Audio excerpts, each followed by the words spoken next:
And the former Heisman winner, this is Mark Ingram. Not much there, maybe a couple up to the 35. Well, he's looking for some running room, and there wasn't a whole lot of it there on that play. I think he was lucky to get a couple of yards out of it because those defenders, they were rallying to the football pretty quickly.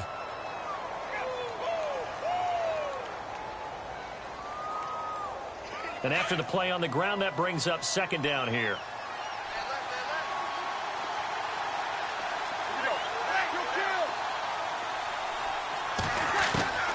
From the gun, it's Breeze.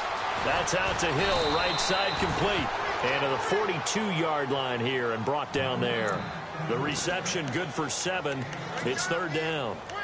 Let's not quibble about the gain there on second down. That was a positive play because that was a take-what-you-can-get situation. Got out to the tight end. Now it gives them a much better opportunity to convert on third down. Just play number 3 here on the opening drive, and it's an early 3rd and 1.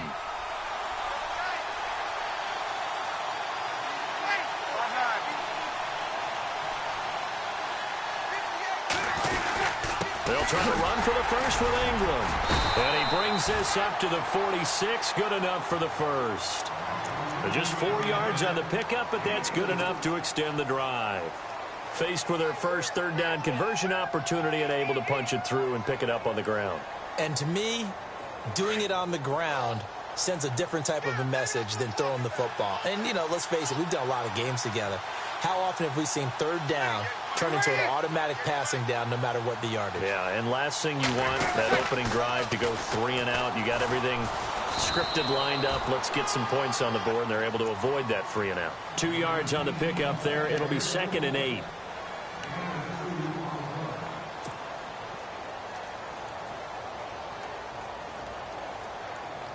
See if they stay on the ground for second down.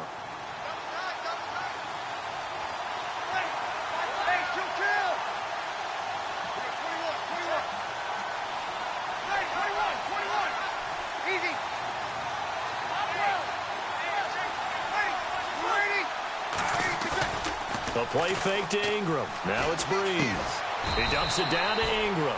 And he'll get it out to midfield. Looks like, yeah, they'll spot it right at midfield at the 50. It'll be a pickup of just 2, and they're going to have a third down.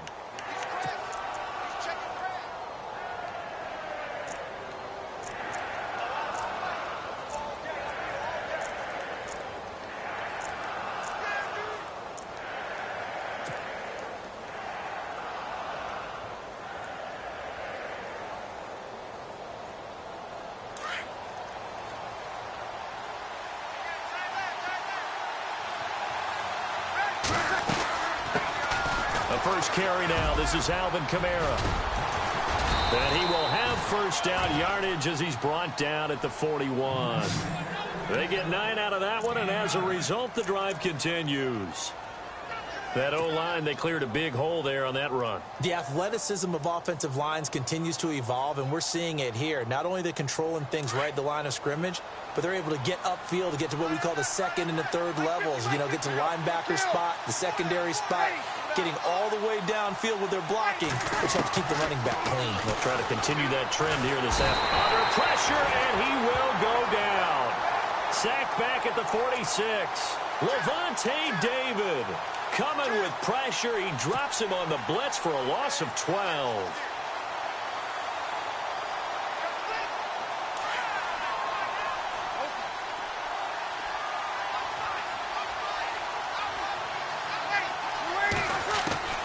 Now Breeze throwing on second down. He rifles one that's intercepted. Picked up by Levante David. And they will take over possession of the football at their 42-yard line. Certainly not how they envisioned ending their opening drive here in the first quarter. Too many ones in this play. First quarter, first drive, first interception thrown. And that last one, that hurts. Set to take over is Tampa Bay's offense. This is a Tampa Bay team, Charles, that in 2017, really, a lot of people's darlings coming into the year, and then they wound up being the only team in the NFC South not to make the playoffs. Yeah, and part of it, only 27th in the league in rushing. And they thought they had a #1 running back in Doug Martin, who did not have a big year again in 2017. And last in the league in overall defense. So when you put that combo together, it makes it hard to win the games you need to win, especially in a tough division like the NFC South. A really nice pickup of 14 yards, and it moves the sticks.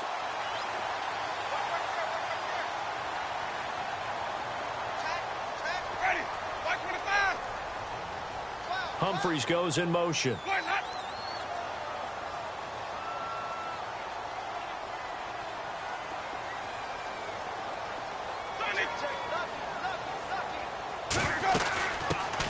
They'll run it now out of the gun. And some good tackling there as he stopped up at about the 41. A gain of 3, second down. Not much happening there on first down. I thought there might have been a hole for a split second. Yeah, but it dried up pretty quickly, didn't it? Closed fast. Second down following the run. Double tight, guys, double tight. Ready. Switch. Jameis to throw it. Flush to his right. And Brate, the tight end's got it. And he is out of bounds inside the 30. The Buccaneer first, Winston to Brate. Sometimes it's designed, and sometimes you just have to know when to leave the pocket and move and make something happen. And on that play, he was able to get on the run and was still accurate throwing the football.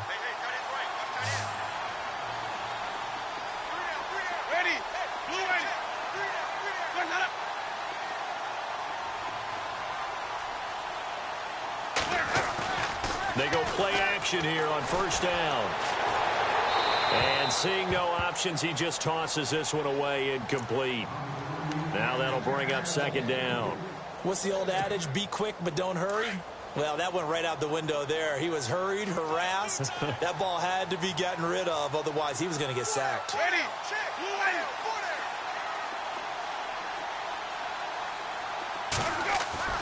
A second down throw for Winston. He's got his tight end over the middle, O.J. Howard. He goes for 18 there as the drive will continue. I do believe we'll see a little bit more of this as this game progresses, because when you can have that type of a gain in the middle of the defense, it hurts them in so many ways, because most teams like to be strong down the middle. And if you can sting them there, that opens things up for you on the outside as well. But that's where their big tight end, is so good, that middle third, the seam routes, the in routes. Yeah, you're right. Probably see more of that. Yeah, it takes a lot. And he's into the end zone for a Tampa Bay touchdown. Mike Evans, an 11-yard touchdown. And the Bucs have taken a first-quarter lead. Those are the touchdowns that aren't just scored on Sundays or on Monday night. Those are the ones that are scored during the week because they had that preparation in a great route run. Oh, I love that observation, because you don't just roll out on game day and say, okay, go run this route and let's get it done. That means exactly what you said. The practice had to occur beforehand, which led to the timing, which led to the touchdown.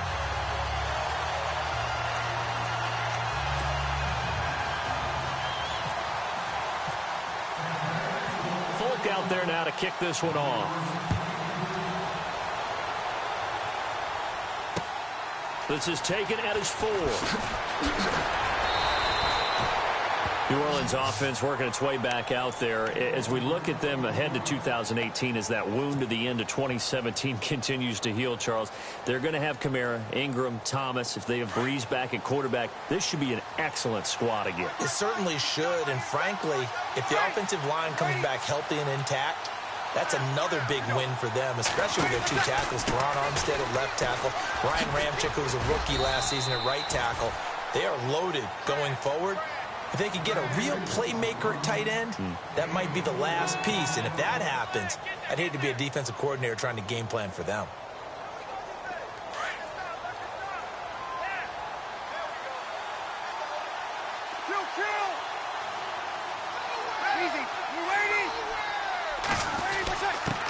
Zach Line with it, the fullback. Found a little room there as he's up to about the 37. It's a 6-yard run, leaves him with about a foot or so here still to go to hit the marker with third down coming up.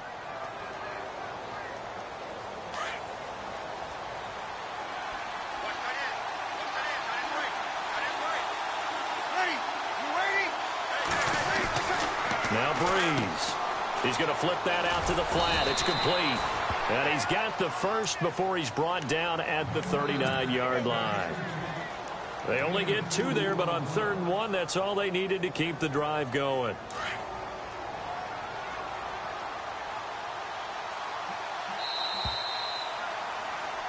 With Charles Davis, I'm Brandon Gaudin. It's Saints football.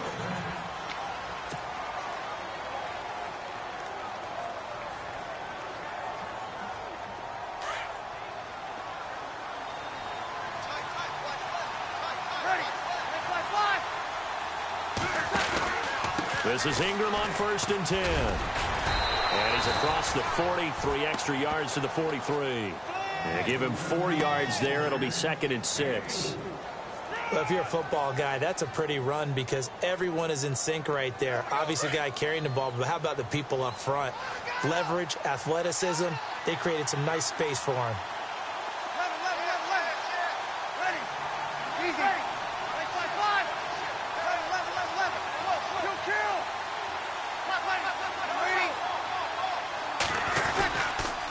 Ingram again.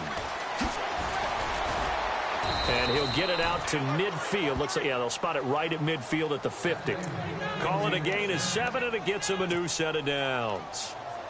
Even though they gave up more than they wanted to on that play, it actually illustrates how well they bottled him up throughout the game because that was his longest run of this contest. From midfield, here's Breeze. He's got his man. It's Brandon Coleman. And he'll go down shy of the 40 at the 41. 10 yards on the pickup there, and it'll be 2nd down.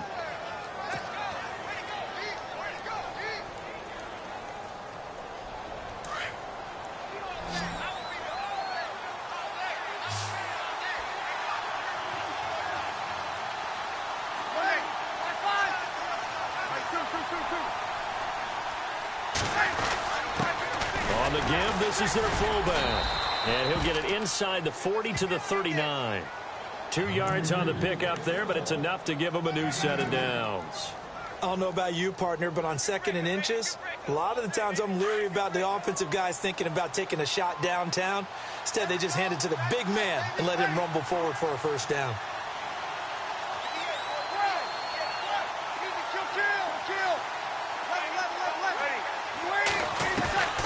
Breeze now on 1st down. Coleman has it here right side. And this time not quite to the 30. It'll be down at the 31-yard line. A good pickup there. 8 yards on the 1st down completion.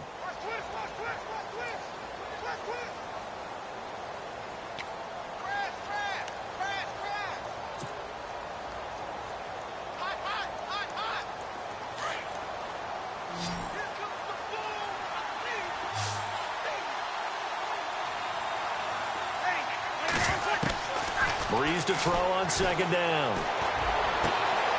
It's brought in right side by Ginn. And down he goes, taking it inside the 10 to the 7. That one goes for 24 yards.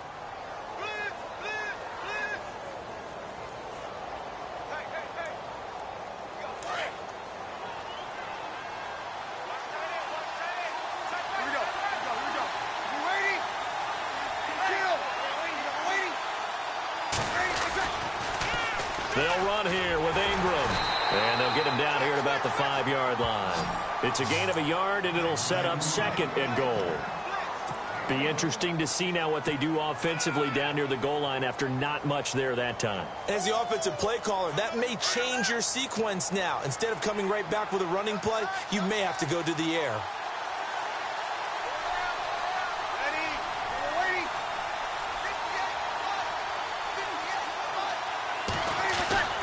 And again, it's Ingram. Looking for a seam, but finding none. He'll get back to the line of scrimmage, and that's it. No gain on the play there. They're going to need to come up with something better here on 3rd and goal. This offense so far on 3rd down, a perfect 3 for 3 as they look to keep that streak going. They're looking at a 3rd and goal here. To throw, it's Breeze. Now Breeze lost the football, and the Buccaneers have it. A bad 3rd down mistake there. Points were already on the board in their mind. And that's the worst part about it, right? Because It's just like in golf. Never count it in the cup until it rolls in there. Otherwise, you can really get messed up with your scores. In this case, you know they thought, hey, at least 3, maybe even a chance to get 6. It's a little bit demoralizing going off the field now that you've turned it over and you come up empty. Yeah, if he holds on to that, at least the field goal on 4th down. Now they lose it. On 1st down, they'll run it on the draw play. And they're able to bring him down at the 20. Give him 10 yards on the pickup, and it'll be 2nd and very short. On any explosive run, you can almost feel the ground shaking, and that's from the offensive linemen creating space for their runners. I had an old coach tell me before that he always told his runners, run around the offensive line in pregame. Get used to the ground shaking so you don't trip and fall when it happens in a game. And this time not as successful as he'll get back to the line of scrimmage and no more. They'll say no gain on the play, so it was looking good, but nothing there, and now it's 3rd down and inches.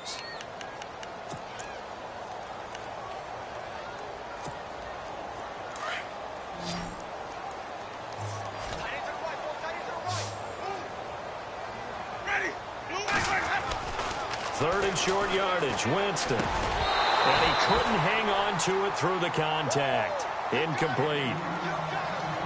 1:58 to go in this first half of play. We'll come back to Tampa after this timeout. On 4th down, here's Brian Anger now to kick this one away.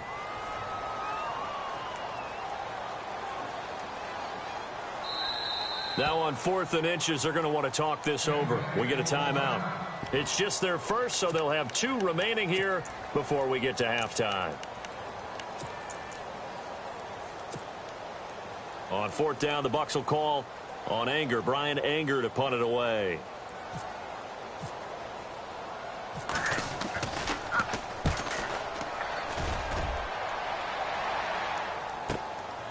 That's taken on the 25. A big kick that time, 52 yards. And the Saints will take over with a 1st down and 10. Before the offense changes hands here, let's look back at the Super Bowl February 5th. What a game. I know you were there calling it offensively, though. Impressive on both sides. It certainly was, and let's face it, if you're in Minnesota, it's cold outside, but you talk about the offenses, they heated up in a big way. And how about Nick Foles? The backup quarterback turned MVP. 373 yards, 3 touchdowns, and, of course, the big one receiving on the Philly special. Quite a story. As you and I were talking about off air, it was just a fluid game. Not a lot of penalties, just really clean play. Exactly the type of game the NFL needed for the audiences at home watching the game and, of course, people in attendance. A really well-played game. On 2nd down, here's Breeze. And he's able to get this one down to the 40-yard line. 17 yards on the pickup there. The drive will continue. It's a 1st down.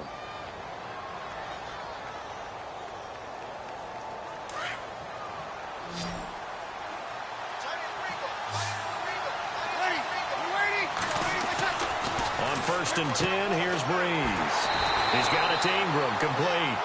And they went the wrong way there. Losing yardage back at the 43-yard line. A pass for negative yardage, obviously no good. Maybe he shouldn't have thrown it, or maybe he shouldn't have caught it. I think we were seeing it at the same time, weren't we? Maybe you let that one go, right? Because you can see the lost yardage about to develop. But that goes against every instinct of a receiver. They're taught to catch everything. So it's really hard to be mad at him and yell at him for trying to make that play. Over the middle, the catch by Coleman. And he gets this one all the way down inside the 20-yard line. A really nice gain of 25 yards. Now a play fake here on 1st down. Oh, he had 6 points in his hands there. Couldn't hang on. 2nd down. Coverage was very good that time. A nice job to smother him as the ball arrived, and that ensured an incomplete pass. And it keeps 6 points off the board.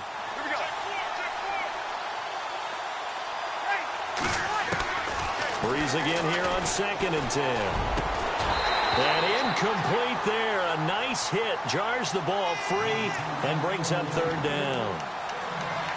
So he can't hang on, and as I watch that unfold, I remembered an expression that I've heard, maybe from you, I don't know, but you're going to get hit anyways, might as well hold on to the ball. Right, you know a coach said that, right? Yeah. Not an actual player. Not a chance at all. Way easier said than done. To throw is Breeze. He dropped it. Couldn't hang on in the end zone. So no 6 points, incomplete. But that was certainly an aggressive call and an aggressive play. Instead of just going for the first down, took the shot in the end zone, went for the touchdown. And on third down, they said, forget about the sticks. We want 6. They pass up the 3, fake it. It doesn't work. Before the possession switches here, I had written down that I wanted to talk about some of the awards this past season in the NFL. We know Brady was the MVP, but Todd Gurley, Offensive Player of the Year. How about that for a bounce back? Many were questioning whether he'd had a sophomore slump the season before. Didn't even get to 1,000 yards. Was a dominant force in 2017. How about his teammate Aaron Donald on the defensive side? He took home Defensive Player of the Year award. Yeah, very impressive. They had both sides of the ball. Sean McVay deserving, I think you would agree, of Coach of the Year. Yeah, definitely. I mean, what he did for the Rams when they went from last in the league in scoring to leading the league in scoring and winning a division title. And how about the New Orleans Saints? Rookie of the Year, offense and defense. Alvin Kamara on offense, Marshawn Lattimore on defense. Now a timeout signaled for, and they'll get it with 10 seconds to go before halftime.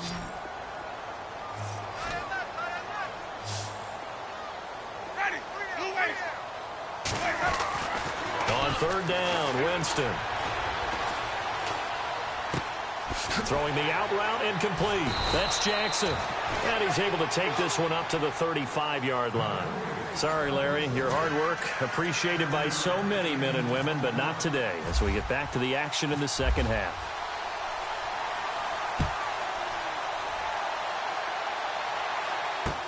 On the return, it's Ryan Smith. A big hit. Knocked down sideways. Out come the Buccaneers. They'll have it first to start in the third quarter. They have the lead. Now they'll be looking to extend that lead. And this is where I enjoy talking about one of my favorite subjects, tendency breakers, or counters as I also like to call them. You've done things in a certain way in the first half, and they've had an ability to see what you've done. They're going to make their adjustments. So guess what? You adjust yourself and try and stay ahead of the pace because you are looking for some separation in this ball game. The adjustment to the adjustment. Without a doubt. Show them one thing, hit them with something else.